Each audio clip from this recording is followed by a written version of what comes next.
Sugeng enjang para adi yuswa, sugeng pepanggihan malih wonten ing renungan padintenan adi yuswa ing dinten Sabtu Wage 6 Juni 2026. Sumangga dinten punika kita nampeni jejer wantun ngakeni. Para adi yuswa, boten wonten manungsa ingkang sampurna. Saben tiyang nate tumindak ala ing ngarsanipun Gusti. Najan mekaten, perkawis punika boten ateges manungsa saged tumindak ala ing gesangipun. Minangka umat kagunganipun Gusti, saben tiyang tansah dipun engetaken supados ngupadi tumindak ingkang nyondongi kaliyan kersanipun Gusti Allah. Nanging kados pundi menawi manungsa asring dawah ing dosa? Punapa Gusti Allah karsa paring pangapunten dumateng manungsa ingkang dosa? Bangsa Israel ingkang kasebat minangka bangsa ingkang piniji, umat kagunganipun Gusti Allah, nyatanipun sanes bangsa ingkang sae tumindakipun. Bangsa Israel asring nerak anggeripun Gusti wonten ing gesangipun, namung bujeng pikajengipun piyambak boten purun ngestoaken pangandikanipun Gusti. Perkawis punika dadosaken bangsa Israel nampi paukuman saking Gusti. Bangsa Israel dipun kuasani dening bangsa sanes, malah ngantos dipun pucal lan dados batur wonten ing bangsa sanes. Kejawi punika kitha Yerusalem ingkang suwaunipun dipun panggeni, kawontenanipun ugi risak. Perkawis punika dadosaken bangsa Israel nelongso lan getun sanget. Ing swasana kados mekaten punika, bangsa Israel dipun engetaken supados neliti lan mriksa gesangipun. Ing salajengipun dipun engetaken supados wangsul malih dumateng Gusti, ngakeni sedaya kalepatanipun dumateng Gusti lan nindakaken malih menapa ingkang dados kersanipun Gusti. Saking riku Gusti Allah mesti badhe paring kawilujengan dhateng para umat kagunganipun. Kidung Pangadu 3 ayat 12 ngendika, "Moro, ayo padha naliti lan mriksa urip kita, sarta padha bali sowan marang Sang Yewah." Para adi yuswa, Gusti Allah pancen tega paring paukuman dhateng saben tiyang ingkang tumindak ala ing ngarsanipun. Najan mekaten, boten selaminipun Gusti paring paukuman. Karana katresnanipun Gusti karsa nimbali saben tiyang ingkang sampun nilar lan nebi saking panjenenganipun. Panjenenganipun paring pangapunten dhateng sinten kemawon tiyang ingkang ngakeni dosanipun lan nyuwun pangapunten. Sumangga katresnanipun Gusti punika kita tanggapi kanthi wantun ngakeni kalepatan, nyuwun pangapunten, sedya ngumpati nindakaken menapa ingkang dados kersanipun.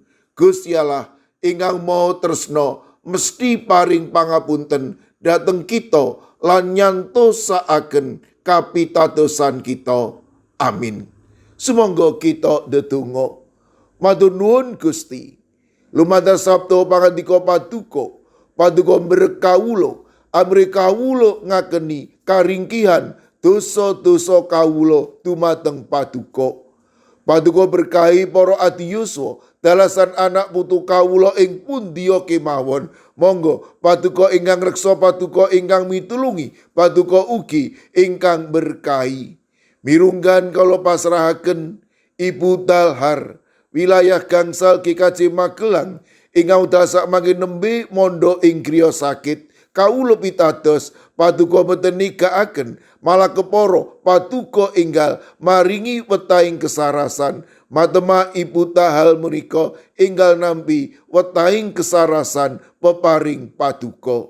Mirunggan kala pasrahaken Ibu Sunarti, warga GKJ Salaman, ingkang wedal kala wingi nampi kacilakan. Kawula pitados paduka ugi badhe tansah paring kegiatan malah keporo bagas kesarasan ingkang wetah.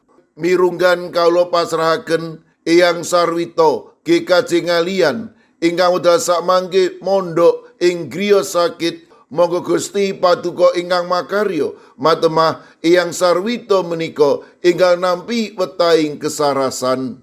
Kawula ugi masrahaken Ibu Ratiningsih GKJ Ungaran sawetawis sedherek kawula ing GKJ Gondang Winangun. Kawula pasrahaken Ibu Rusminah, Bapak Paryono, Ibu Suwarni, Bapak Karsono, Bapak Marsudi Raharjo, Ibu Lagimin, Bapak Suyatno, Ibu Menik Salio, Bapak Jarod Sukmono, Sederek Agus Supardiono, Lare Astama Kusala, wayah buyutipun Ibu Sukarjo GKJ Plengkung. Kawula pasrahaken Bapak Daniel Agus Warso ing GKJ Banyumanik, Ibu Wardoyo GKJ Pugeran, sawetawis sedherek kawula ing GKJ Magelang. Kawula pasrahaken Bapak Joko Umboro, Pinisepuh Dwi Murwanto, Ibu Bambang HN, Bapak Suparmin, Ibu Kaeksi Wilayah Sekawan, Ibu Sri Winanti, Mbak Cilik, Bapak Wiharto, lan ugi Ibu Mariati, Bapak Mangku, Ibu Pratiwi wonten ing pamulihan. Kawula ugi masrahaken Ibu Danu Sutardi GKJ Wedi, sawetawis sedherek kawula ing GKJ Sukorejo ingkang nembe nandhang sakit, Bapak Sobri Pranoto, Bapak Roger Antoni DL, Bapak Kadaryanto, Bapak Samuel, Ibu Tumini, Ibu Susmi, Ibu Sukarmi, Bapak Untung Basuki, Bapak Adityo, Bapak Winoto. Sawetawis sedherek kawula ing GKJ Guntur Geni, Bapak Y Sudenal, Bapak Y Rasidal, Ibu Sartini, Bapak Ibu Supriyono, Ibu Joni, Ibu Daniel Suharyanto, Ibu Pratono, Bapak Stefanus Ngadiono, sedherek kawula ing GKJ Sragen, Bapak Bambang Kristono, Bapak Joko Prayogo, Ananda Gisele, Bapak Tri Nugroho, Bapak Adi Sungkono, Ibu Astuti Purnaningsih, Bapak Warsito Riyadi, Bapak Suyanto, lan Ibu Sumiati. Mekaten ugi Ibu Kristina Sri Suparwanti Ningsih ing Gunung Kidul. Kawula pasrahaken sedherek kawula ing GKJ Wonocatur, Ibu Daniel, Bapak Ujianto, sedherek kawula ing GKJ Kabluk, Ibu Suwarti, Bapak Darmo, sedherek Susi Artowati, Bapak Edi Mursetyo, Bapak Yosua Jimmy Paningsang. Kawula pasrahaken sedherek kawula ing Pugeran, Bapak Minto Taruno, Bapak Sugiri, Bapak Rakino. Mekaten ugi sedherek kawula ing GKJ Antp Salatiga, Ibu Paini, Ibu Jumini, Ibu Juminah, Bapak Joko Wahyu Adi, Bapak Kustam, Bapak Sukiman, Bapak Slamet Mulyono, Ibu Tuminem, lan Mbah Jah. Kawula pasrahaken sedherek kawula ing GKJ Telepok, Ibu Wiryo Sumarto, Bapak Yutam, Bapak Karyadi, sedherek kawula ing Klaten, Bapak Suranto, Bapak Harsono, Ibu Tiwi Bambang Sutomo, sedherek kawula ing GKJ Ngablak, Ibu Wahyu Ningsih Wakijan, sedherek kawula ing GITJ Trangkil Pati, Bapak Ibu Karyo, Bapak Ibu Toyo, Ibu Nani Cahyono. Mekaten ugi kala pasrahaken Ibu Otniel Ngatius ing Wonosari, Bapak Yohanes Kuncoro ing GKJ Immanuel Solo, Bapak Wijongko ing GKJ Sedayu. Kawula pasrahaken sedherek kawula ing GKJ Wedi, Bapak Sudiat, Bapak Paminto Saputro. Ing GKJ Mijen, kawula pasrahaken Ibu Purwaningsih Sunaryo, Ibu Elizabeth Indarwati, Bapak Moses Taji, Ibu Budiman Bultom. Ing GKJ Pamong Utomo Kalinegoro Magelang, kawula pasrahaken Bapak Mardiono, Ibu Marsudi, lan Ibu Sri Widardi. Mekaten ugi kawula pasrahaken sedherek Hesti ing GKJ Wonocatur, Ibu Lilik Sutopo ing GKJ Semarang Barat.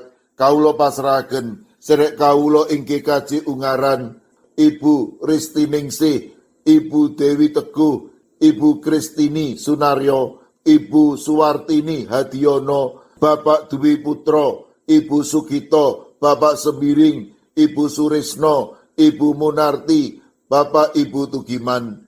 Kaulo pasrahaken Bapak Yohanes Mudadi ing GKJ Tuban. Kaulo pasrahaken sedherek kawula ing GKJ Wonosobo, Bapak Yusuf Sunaryo, sedherek kawula ing GKJ Gondang Winangun, Ibu Lasiem. Duh Gusti, kawula pasrahaken sinten kemawon ingkang wedal sak mangkin nembe nandhang sakit lan ing pemulihan. Para adiyuswa ing pundiya papan, monggo paduka ingkang reksa, paduka ingkang mitulungi, matemah sedayanipun menika paduka kiyataken lan paduka paringi bagas kesarasan ingkang wetah.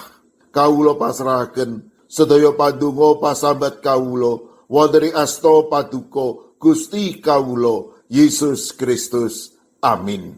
Sumangga para adiyuswa kita tutup pepanggihan kita renungan padintenan Adi Yuswa kanthi ngrepekaken kidung. Sumangga.